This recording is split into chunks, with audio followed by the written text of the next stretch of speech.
তৃণমূল মানে মমতা বন্দ্যোপাধ্যায়, মমতা বন্দ্যোপাধ্যায় মানে তৃণমূল।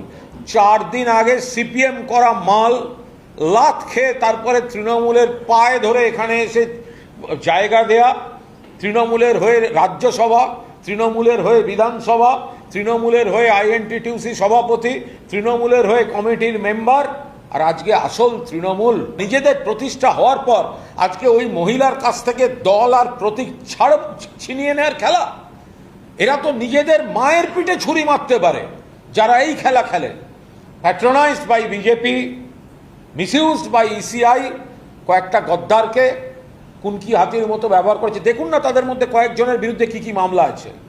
একজন তো খুনের মামলার আসামি, বাঁচতে চাই বিজেপি তাই। যে মালটা সিপিএম এ ছিল সে বলছে আমি 21শে জুলাই শহীদ দিবস পালন করব। এ কি পাগল? না, সুমিত নিয়ে আমি কোনো কথা বলবো। জাহাঙ্গীর নিয়ে তো আমরাও বলেছি, আমরা তো মিটিংয়েই বলেছি। জাহাঙ্গীর যেদিনকে সরে গেল সেদিনকে তো আমরা বলেছি যে ওকে তাহলে অ্যাকশন নেওয়া হোক। সেটা পার্টির ব্যাপার, পার্টির অজস্র ভুল আছে, তার মধ্যে এগুলো ভুল। আমি সুমিত নিয়ে আমি কোনো মন্তব্য করব না। না না, দেবরাজ এমনি ঠান্ডা ছেলে, ও স্ত্রী খুব ভালো কীর্তন গান, কুঞ্জ সাজিয়ে রাখা টাকা গান।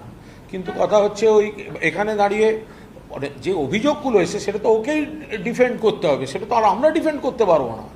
আমরা টাইমিং নিয়ে বলতে পারি তৃণমূলের উপর একটা আঘাত চলছে, বাট যদি যে অভিযোগগুলো আসছে বিপুল পরিমাণ অবৈধ সম্পত্তি, সেটা আমরা কি করে ডিফেন্ড করবো? আমি জানি না আমরা করব নাকি তার সঙ্গে তৃণমূলের কোনো সম্পর্ক আছে, সেটা আইনের পথে চলবে।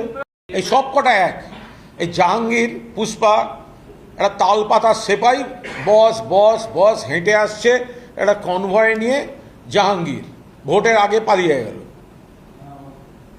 সুমিত, ও বাবা না, কে রেগে যাবে? আচ্ছা, তারপর আবার দেবরাজ।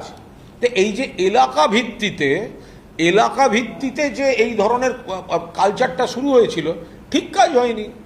একটা শ্রেণী তৈরি হয়েছিল দলে, সেটা হচ্ছে ওই ফেসবুক বা ওই একটা এইসব করে যে আমাদের নেত্রী মমতা বন্দ্যোপাধ্যায়।